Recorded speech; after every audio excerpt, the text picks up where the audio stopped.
What's up, Hobby Maniacs? Rob Baer here today with a look at a really cool Titan. This is the Warhound Titan for Games Workshop, of course. It came out 15 years ago, 12 years ago, something like that from Forge World. It's the Mars pattern, so it's not going to look like that that kind of jackal kind of squared off kind of look.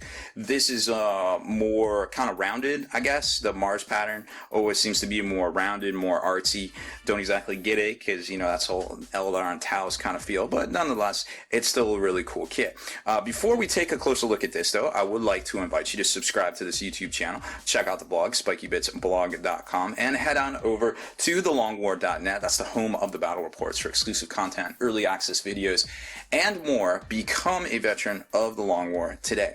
So, like I said, we're taking a look at previously the biggest kit from Forge World. Now it's just one of the biggest kits from Forge World. It is a ginormous undertaking. It comes in a huge box from Forge World with tons of parts and bags and things. We're not going to look at every little thing that comes in this one because that would take literally forever. Not really, figuratively forever. But we are going to kind of go through the motions of taking a look at as much as we can. Now, I was a little disappointed because I figured they would have upped their instruction game because, you know, after doing the Warlord Titan and seeing the full color, and then I get like some Xerox copies, you know, of basically a instruction manual that hasn't changed in 12 years. But again, you know, it might not be the best. Maybe there's a better way to do it. You know, potato, it is what it is. Nothing we can say about it. So this is going to basically show you how it all goes together. Now, if you never put together a Warlord Titan, this thing is bananas. There is so much custom work to do on it. You almost need three hands to help position the legs. What I like to do when I build them is I find a cool pose on the internet. First of all, I'm like, yo, let me go look at some art. Let me go look at something somebody's built, and I just try to emulate the pose. Unless I have something in my head that I'm feeling at the particular time, it's good to have like a printout, and I just put it up on the wall next to me so I can kind of refer to it. Now, Titans don't really have they're not like bipedal. I mean, I guess they're bipedal because they have two legs, but they don't really have the same kind of like you know, hip joint, knee joint, ankle joint kind of thing. It's the opposite of it basically. So it's a little bit different as far as what we're used to as humans. You know, when we see it, it doesn't exactly work the same, so you want to keep that mechanic in mind too. And what I found a good gotcha that people mess up on, but I found that it tends to work pretty well. Let's see if we can find a position here. Is that, to me, it always seems like a good position for the legs is to make sure that this top section is always parallel to the bottom section as much as you can. Try to keep them parallel and you won't have a wonky looking stupid pose. Now obviously, you know, his foot might be up resting on something like that, but that's a good, you know, rule of thumb when you're building the Warlord Titan, is just to make sure that is always parallel with this. And if you live by that rule, you probably won't have as many problems as I've seen people have with this kit in the past. Another got you is these damn pistons. There's so many of them. They're little, they're fickle. I hates them. However, they make the whole thing work because it gives you that ability to make it super customizable. You know, putting it together, and you know, you can have the toes. You can have individual toes flipped up. You can have individual, you know, the feet kind of depending on how you want to do it. Because these little round nubs right here are actually piston holders too. So you can have it tilted, you know, a foot tilted left or right. You can have a toe up, you know, like a Velociraptor. Whatever you want to do, you can probably do it because of the posability. And they give you a little guide, you know, a cutting guide, and it's like, and obviously this one is your keystone toe. It has a different print underneath it. It's the Imperial Eagle is always the one on the front, so you'll have two of those and you'll have four of the other ones when you're looking at it. So always check to make sure all your parts are here, because that's going to be crucial, especially with this. So you can kind of see what I was talking about with the nubs right there and the pistons.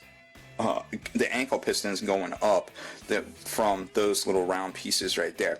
So what I always found was a good idea for cutting the pistons is basically you take the piston, you kind of lock it in, you kind of lock this in to where you want to go, and you put the piston on, and the piston's going to be bigger, okay? So it's just going to be bigger. So what you want to do is you want to cut it like about halfway up, so you still have that resistance inside the actual piston tube itself, but it's not going to pop out, because you don't want it popping out. This actually gives the whole thing strength as well. It gives it latitudinal strength as well as, you know, vertical strength from the actual foot assembly itself. So, you know, depending on the pose you're doing, you're actually going to need this. The same thing with the knee piston, and there's also pistons here around this ring, around the hip ring as well. So keep all that in mind. And then you got a rear thigh piston. Pistons are, they're so annoying. Another gotcha on the Warhound Titan as well is is this mess right here. Now, in theory, it seems okay, but if you don't get a good cast, and these are not all flush and plumb and able to be, because you're basically making an assembly here. This goes here, these go on top, and then these lock into here, and this locks into here. So if you have something that's like wonky and it's not a perfect square, it's not going to line up, it's not going to lock, and you're going to have this all sorts of misshapenness in there where the walls don't seal at the bottom, or the left, the right, or at the top. They're just not sealing, and it's bad. It's bad news. Bad news bears. You don't want that. So be very, very careful when you're putting this kit together. Sometimes some of the kits you might get, you might think you're saving money on, but when it comes to this step right here, you realize you might not have really saved a whole lot of time. So what you saved in money, you just blew in time trying to fix the thing. Most likely you're just going to end up throwing it against the wall, because I've seen that. But anyways, I digress. So then you've got the different parts for like the computer stations. You got the servitors that go in here, your void shield generators, your exhaust stacks. The middle bulkhead piece actually helps lend strength to the whole assembly going across that big cavernous space right there. And then you've got the little duties, the princeps, the pilots, the moderate, and things like that. And then you also can just have it without a dude in there too, so you get extra parts, which is kind of cool. Then you get to the underneath, and theoretically you're supposed to run these power cables. What I've found and what I've used in the past is I get some old Cat 5 cable, and you know, it's got that sheath around it, but inside the Cat 5 cable is individual fibers, individual wires itself. So what you can do is you can kind of shave down the outside of the Cat 5 to make it look like, you know, it took damage, and you see those individual wires.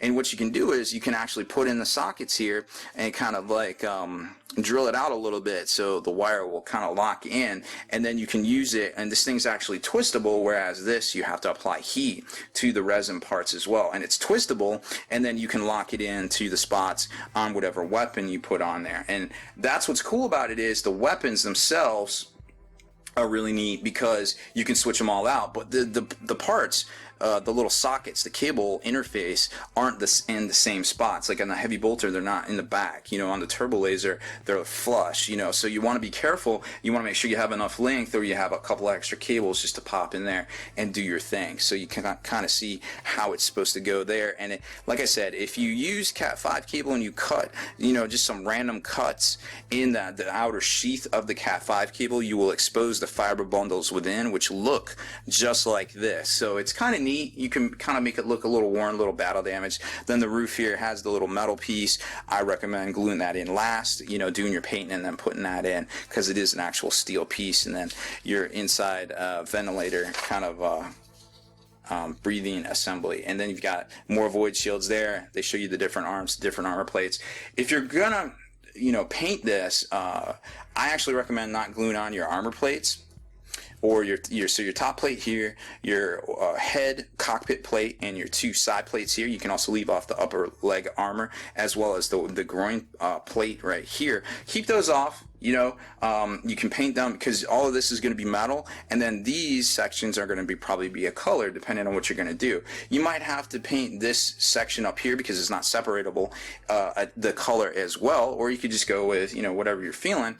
But you know, as an airbrush artist, I would say not professional by any means, but that's how I would tackle it myself. And then I know up here I'll probably have to mask off some stuff, but I would do that first before I did the metals. I would paint all the colors, and then I would go back and I would paint in the metals, because the metals you basically spray. You start with a spray like a base coat, you know, and you do that, and then you come in and you start cutting. You can just dry brush it and be like, hey, we're cool, it's metal, nobody's gonna see it, or you can actually fade it out and things like that. You can check out my buddy Kenny's videos over on Next Level Painting. He'll show you how to paint Titans for days. You know, he's painted a bunch of these things. I can tell you how to assemble Titans for days because I've assembled a ton of these things. You know what I mean?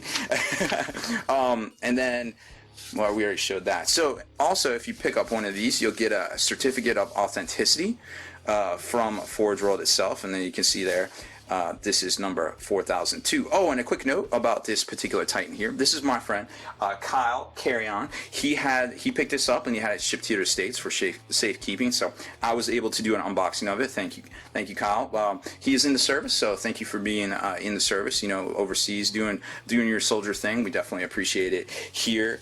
You know, keeping us non-military folks safe. We definitely appreciate it, dog. Thank you so much. So actually that went a little long, so I think we're going to do the unboxing in a separate video because this is basically a guide to put it together. It is a big kit, you know, $500, $600 kit with all the parts, so you definitely want to do it right, and hopefully this guide helps you, and we'll take a closer look at the parts themselves.